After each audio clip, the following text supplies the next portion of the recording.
திடீர்னு யாருமே எதிர்பார்க்காத விதமாக ரசிகர்கள் நடுவில் வந்த தோனி அதிர்ச்சி அடைஞ்ச ஒட்டுமொத்த அருண் ஜேட்லி கிரிக்கெட் ரசிகர்கள். அதுக்கப்புறமா என்ன நடந்துச்சு, அதுதான் ரொம்ப பெரிய ஹைலைட், உலக அளவில் வைரல் ஆகும் வீடியோ. அதாவது நம்ம சிஎஸ்கே அணியும் ராஜஸ்தான் அணியும் தற்போது அருண் ஜேட்லி கிரிக்கெட் ஸ்டேடியத்தில் டெல்லியில் யார் ஜெயிச்சாலும் தோத்தாலும் எந்த நஷ்டமும் இல்லை அப்படிங்கிற ஒரு மேட்சை தற்போது விளையாண்டுக்கிட்டு இருக்காங்க. இப்படி இருக்க இந்த மேட்ச் கரெக்டாக துவங்குறப்ப நம்ம எம்எஸ் தோனி அவர் டாஸ் தோத்துட்டாரு. சிஎஸ்கே தான் ஃபர்ஸ்ட் பேட்டிங் பண்ணிக்கிட்டு இருக்காங்க. மேட்ச் கரெக்டாக துவங்குறப்ப நம்ம சிஎஸ்கே அணியின் இந்த சூப்பர் ஃபேன் கண்டிப்பாக நம்ம எல்லாருக்குமே இவரை தெரியும். இவருக்கு பக்கத்தில் திடீர்னு நம்ம எம்எஸ் தோனி அவர் தோன்றிருக்காரு. இதை பார்த்த அங்கே இருந்த ரசிகர்கள் எல்லாருமே பயங்கரமாக ஷாக்.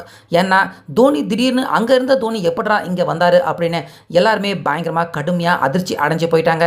அதே போல் அங்கே இருந்த ரசிகர்கள் எல்லாருமே தோனி தோனி அப்படின்னு இவரை பார்த்து எல்லாருமே கத்த ஆரம்பிச்சிட்டாங்க. ஆனால் அதுக்கு அப்புறமாக தான் உண்மையே தெரிய வந்திருக்கு. இது உண்மையான தோனி கிடையாது, தோனி மாதிரியே இருக்கிற ஒரு நபர். அப்படியே அச்சு அசல் தோனி மாதிரியே இருக்காரு. சிஎஸ்கே ஜெர்சி வேற அணிஞ்சுக்கிட்டு சிஎஸ்கே சூப்பர் ஃபேன் பக்கத்தில் இவர் நின்றதுமே அதை பார்த்த எல்லா ரசிகர்களுமே பயங்கர ஷாக். ஒரு நிமிடம் ட்ரெஸ்ஸிங் ரூமில் இருந்த நம்ம எம்எஸ் தோனி அவரும் இந்த நபரை பார்த்து ஒரு மாதிரி தலையை சாட்சி பார்த்து சில நிமிடங்கள் ஷாக் ஆகிட்டாரு. யாராவது அங்கே நம்மள மாதிரியே இருக்கிறது அப்படின்னு. ஸோ அந்த அளவுக்கு தோனி அவரை மாதிரியே இந்த நபர் தத்ரூபமாக இருக்காரு. முக்கியமாக சிஎஸ்கே சூப்பர் ஃபேன் பக்கத்தில் இவர் நின்றுட்டு இருந்தது. இந்த புகைப்படமும் இப்போ எடுக்கப்பட்ட வீடியோவும் பார்த்தீங்கன்னா தற்போது பயங்கர வைரல் ஆகிட்டு வருது. யாரா இது அச்சு அசல் அப்படியே தோனி மாதிரி இருக்காரு அப்படின்னு.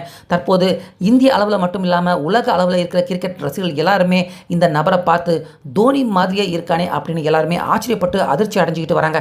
ஸோ இந்த நபரை பார்க்குறப்ப ஃபர்ஸ்ட் டைம் நீங்கள் பார்க்குறப்ப உங்களுக்கு இது தோனி அப்படின்னு தோணுச்சா இல்லை தோனி மாதிரியே இருக்கிற நபர் அப்படின்னு தோணுச்சா? உங்கள் கருத்தை நம்ம கமெண்ட்டில் சொல்லுங்கள்.